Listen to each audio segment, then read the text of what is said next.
Contraception ಅಂತ ಬಂದಾಗ temporary methods and permanent methods ಅಂತ ನಮ್ಮ ಪುರುಷರಲ್ಲೂ ಕೂಡ ಆತರ ಮಾಡ್ಕೊಬಹುದು. ಅದು ಮಚ್ ಸೇಫರ್ ಅಂತಾನು ಕೂಡ ನಾನು ತಿಳ್ಸಕ್ಕೆ ಬಯಸ್ತೇನೆ. ವೈಫ್ಗೆ ಪರ್ಮನೆಂಟ್ ಮೆಥಡ್ ಅಲ್ಲಿ ಏನಿದೆ, ಓಪನ್ ಟ್ಯೂಬೆಕ್ಟಮಿ ಅಂತ ಗರ್ಭನಾಳನ ಕಟ್ ಮಾಡುವಂತ ವಿಧಾನ. ಪುರುಷರಲ್ಲೂ ಕೂಡ ಆ ವ್ಯಾಸೆಕ್ಟಮಿ ಅಂತ ಬರುತ್ತೆ, ಅಂದ್ರೆ ಆ ವೀರ್ಯನಾಳನ ಬ್ಲಾಕ್ ಮಾಡೋದು. ಬ್ಯಾರಿಯರ್ ಕಾಂಟ್ರಸೆಪ್ಷನ್ ಅಂತ ಹೇಳ್ತೀವಿ, ಅಂದ್ರೆ ಕಾಂಡೋಮ್ಸ್ಗಳು ಇರ್ಬೋದು. ಫಿಮೇಲ್ ಕಾಂಡಮ್ಸು ಬರುತ್ತೆ, ಮೇಲ್ ಕಾಂಡಮ್ಸು ಬರುತ್ತೆ.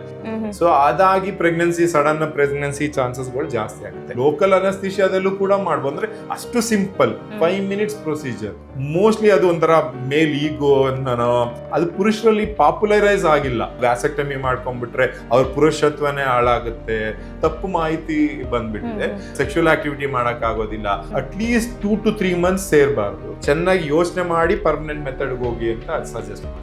ಎಷ್ಟೊಂದ್ ಜನ ಈ ಟೀನೇಜರ್ಸ್ ಬೈಕ್ ಓಡಿಸಿ ಅಥವಾ ಎಲ್ಲೋ ಈ ಹಳ್ಳಿ ಕಡೆ ಬಾವಿಲಿ ಈಜೋಡಿಯಕ್ ಹೋಗಿ ಅವ್ರ ಮಗು ತೀರೋಯ್ತು ಅಂತ ಸಿಚುವೇಶನ್ಸ್ ಗಳೇ ಜಾಸ್ತಿ ಬರ್ತಾ ಇರುತ್ತೆ. ಕೈ ಕರೆಂಟ್ ಆಪರೇಷನ್ ಅಂದ್ರೆ ಫಸ್ಟ್ ಆ ಗರ್ಭನಾಳನ ಬ್ಲಾಕ್ ಮಾಡೋ ಬದಲು ಆ ರೌಂಡ್ ಲಿಗಮೆಂಟ್ ಅನ್ನು ಬ್ಲಾಕ್ ಮಾಡಿ ಬೇರೆ ಯಾವ ಮೆಥಡ್ ಅಲ್ಲೂ ಕೂಡ STD ನ ತಡೆಯೋಕ್ಕಾಗುತ್ತೆ.